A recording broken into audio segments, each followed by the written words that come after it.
I know uploads have been scarce on this channel these past few weeks or months, kind of, but I will say I'm going to be done with school here.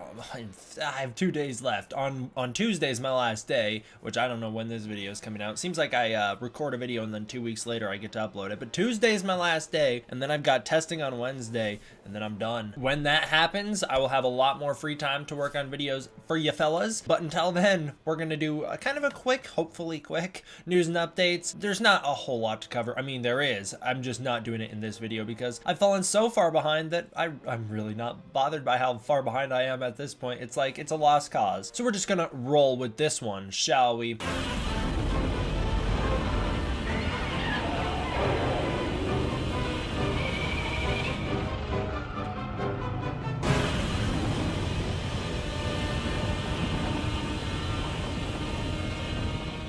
What's up everybody, D-Man back. Figured I'd do the intro. Welcome to a brand new video, and today we're going to be doing another Godzilla King of the Monsters news and updates. In this one, we are going to just jump right into it, okay? Starting out with a Japanese documentary that will be starting on May 23rd. I'm not sure how many parts this is. It's a multiple part documentary. I think each episode's around 30 minutes, and it will be about the MonsterVerse. Now, it is a documentary specifically about Godzilla 2014 and King of the Monsters, although I'm sure it will touch up on Kong at least a little bit. So there's that. The documentary will be coming out. I'm a little worried about it because I don't know how spoiler heavy it will be. Hopefully it won't be spoiler heavy at all. Next up, we have a behind the scenes video, which I actually didn't watch, of Godzilla King of the Monsters being filmed in Mexico. I've skimmed the video and I've decided that there's not enough spoilers in it for me to not talk about it at all, but there could still potentially be spoilers sprinkled in there, so I actually haven't watched it myself, but I do have a link down below so you can go check out the full thing for yourself. Next up, Michael Dougherty and Ken Watanabe went on stage and did a full panel. We will probably talk about what they talked about in the panel in a different video. That's not going to be today though. A few things to note right away is this panel was held at Toho Studios, which is awesome. It was an early screening for Godzilla, a fan event. Everyone was super hyped, and there's a lot that we learned from it, but again, I will cover that in another video. One thing that I want to say is that Godzilla banner that we talked about in the previous video, the one that I couldn't tell if it was fan made or not, it is being used behind the two right here, so it is actually official. It's just,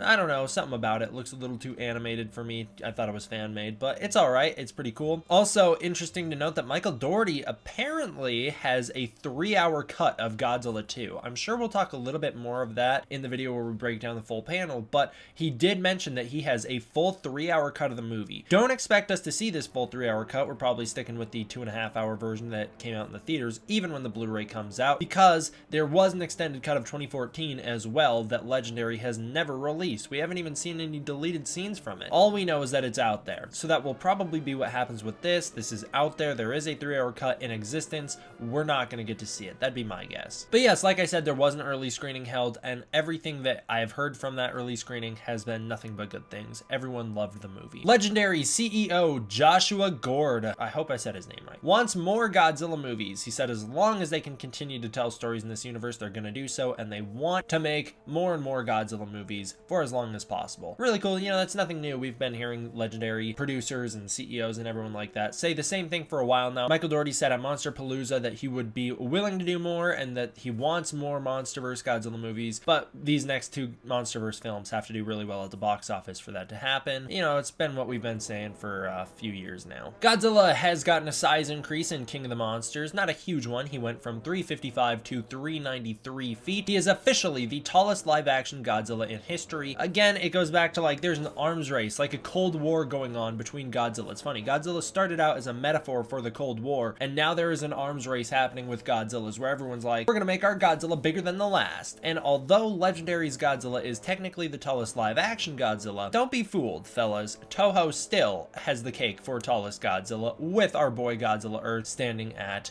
what is he, like 300 meters? He is huge. We have a new cast promo video. It's just a little fun, cute video of them being like, hey, Millie Bobby Brown, her first live-action movie, her first movie, it's gonna be a big one. That's all there is. There is Rodan banners and Mothra banners on the Monarch website. The Rodan banner is just a reuse of that Kong Skull Island thing. It's a little bit more clear here than it was in Kong Skull Island's post-credit scene. You can definitely see what looks like the flames coming out of Rodan's mouth, the beam coming out of Rodan's mouth. Of course, we did hear that Rodan will not have a beam in this new movie, so that must just be a sonic roar. That's all that's got to be in context. Mothra one is kind of hard to tell what you're looking at, though. It's kind of you know, I don't know. It really is hard to tell what you're looking at. You got Mothra in the center, apparently. Underneath her, I'd assume that's an egg. Then you've just got a bunch of like priests and just worshippers around Mothra. So it just gives her a little bit more of that biblical, mythical aspect that she is going to have in this new movie. Godzilla will be opening on the 31st in China. They will get it the same day as us Americans. They'll actually get it a few hours before the Americans, so watch out for spoilers. So that's good news for us because the movie will hopefully dominate in China and make a lot of money. Speaking of China, there is a new Chinese poster and banner for Godzilla King of the Monsters. I have both the normal and textless versions linked down below. The image is of our boy Godzilla fighting King Ghidorah. They are in front of DC. You know, there's a lot of these images framing them in front of DC, which is funny because I don't actually think that Godzilla is going to wind up in DC in the movie. I think that's just going to be Rodan and Ghidorah. But it's a really cool image here. You got Ghidorah firing his gravity beams down on Godzilla, who's all glowing blue. Super cool. Lightning striking in the background. You got your planes and Osprey helicopters and Argo jet flying around. Looks great. This is fantastic. I really like the banner as well. Helps bring out the lightning going up Ghidorah's horns. And also, it's a little bit different than the other one because the lightning doesn't actually contact Godzilla in this one. There was also a Russian poster and banner for Godzilla King of the Monsters that was released. This one's pretty popular amongst the fans. Looks very reminiscent of the 1990s Godzilla vs. King Ghidorah poster with Ghidorah wrapping all around Godzilla. I actually really hate the Ghidorah pupils. You know, you see the glowing yellow eyes and it looks really cool, but they have these weird pupils in them that just kind of throws off the look for me. I'm not a big fan of that. I am a fan of the poster, however, because it is very cool. You have soldiers, what looks like maybe Mark Russell in the foreground. They're all in Fenway Park. It's all destroyed. Ghidorah's just huge and it looks really cool. So there have been some little Monarch teasers coming out lately. One of them is of Godzilla's temple. I believe these all show clips from the movie. However, I don't think this Godzilla one is clips from the movie. You know, it might be. I'm really struggling to tell. You have like a shark diving tank kind of down there looking at some wall,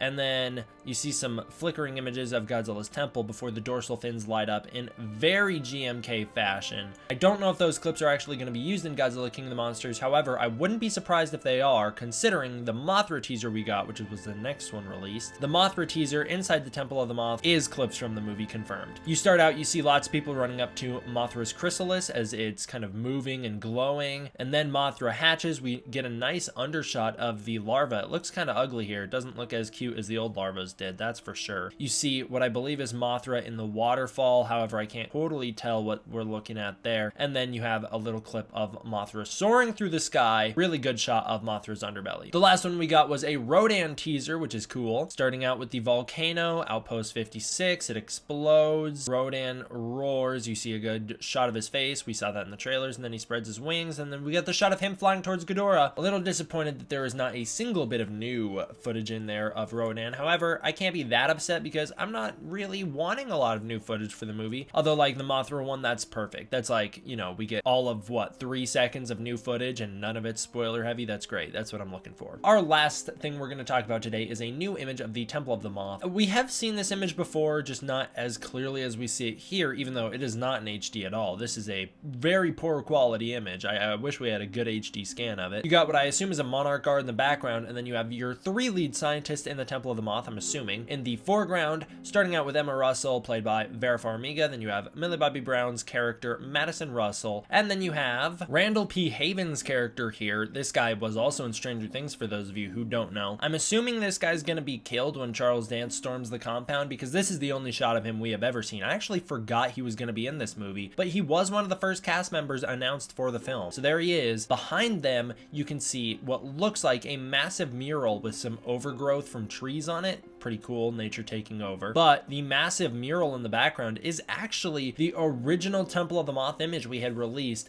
in 2017 at SDCC following the release of Kong Skull Island. It is just a nice picture of Mothra. I've broken down the image before multiple times. I've talked about it in depth in the past, so I'm not going to do so here. But it is a neat image. I'm assuming this picture takes place right at the start of the film. And that will do it for today's little Godzilla news and updates. I know there wasn't anything too huge to cover, and I know there's a lot of merchandise and other things that I can be talking about, and I will talk about. You just got to bear with me here. I'm gonna, like I said, I'm gonna be done with school here really soon, and that will free up my schedule a lot, and then I can make more videos. So thank you all for watching. Until then, I hope you all enjoyed. I'll see you guys next time. D-Man out.